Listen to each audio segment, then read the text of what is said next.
Hi, BC family. Welcome to your enrichment this week. So I've thought about it and I feel like it's not really daily or weekly devos. It's more of I want to enrich your daily walk with God. So I consider it more of an enrichment to your daily walk with God this week. So I want to talk about, have you ever heard of how people say, don't give up when the pressure's strong because your breakthrough is right on the other side, right? Sometimes in life, things are going crazy and it's almost feels like it's getting worse instead of better. And it's like, don't give up, don't give up. That's the point where you hold on and you press forward, right? Because breakthrough is on the other side. So I heard this quote and it stuck with me. Jesus is just within the press, waiting for you there. So I want you to think about that. So let's talk about the press. So I'm going to share with you today in our enrichment this week, a Devo that I have been reading. I read last week. It's by Nancy Dufresne. And this was a portion of the Devo that just really stuck with me. And I began to reread it over and over and meditating on it. And that's how you meditate. You read something over and over and you say it and you speak about it and you're meditating on the word day and night. So what that really looks like is you get this jump in your spirit and you know, okay, this is something I have to hold on to. I have to keep it in front of my eyes, in my ears.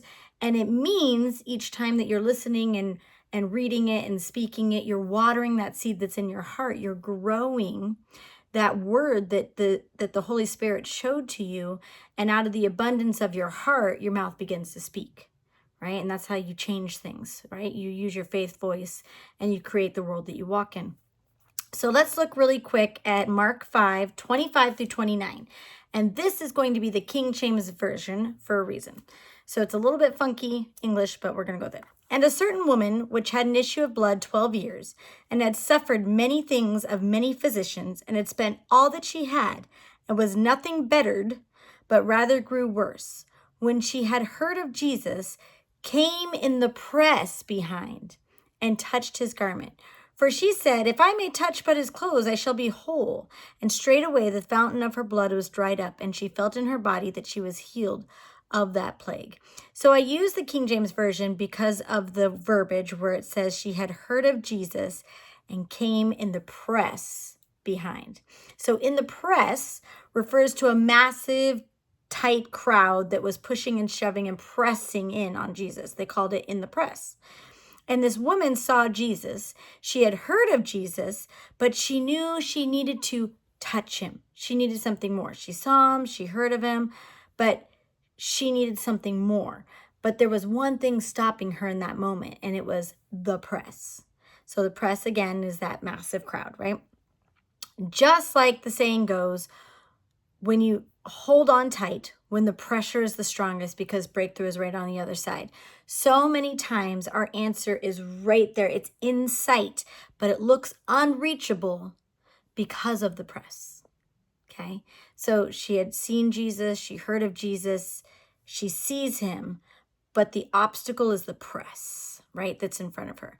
This woman had a physical press in her way, but there was also an unseen press going on. She was in public. In order to go out there, she had to go in public, which is punishable by death to the illness that she had. Every doctor told her there was no hope. Yet when she saw Jesus, she chose to press beyond what the doctor said, what the report said, press beyond what her symptoms told her, her lack of finances. Pain had been her norm for 12 years, yet she didn't allow the suffering to press her out of her healing. You see how you can utilize this a little bit. I mean, you have to think she was at war in her mind. You know she was. She was human. She's probably thinking, how could one touch of a garment actually make me better? Like, how does this change anything?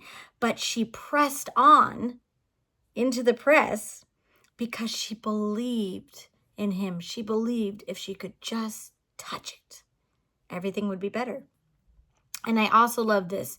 Once Jesus was in her view, like she's pushed into the crowd, she sees him, she's reaching for him, right?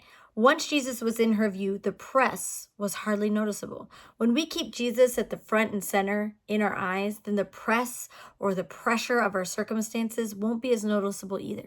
That's how you can count it all joy when you're in a hard place. That's how you can sing in the depths of prison like Paul and Silas, because he is our center. So she chose to press beyond all of it and touch Jesus. And Jesus knew in himself that power had gone out of him, and he turned him about in the press. In the midst of the hardest things, Jesus turned around and asked who had touched him. So even in the midst of the press, he knew power had gone out of him. So this is your enrichment for your walk this week. And it's to remember that it is a press to get through the doubts, the thoughts, the circumstances, the opinions, and the symptoms. It is a press. But don't fear the press, because that is where your breakthrough happens, and Jesus waits for you there. So I want you to take on that enrichment as you are walking out your faith with God this week, as you are walking your walk with God this week. I want you to add this piece of enrichment to what you already have going on. That when the circumstances seem big, press farther. It is in the press that she met Jesus, and he was waiting there for her. Have a great week. Bye.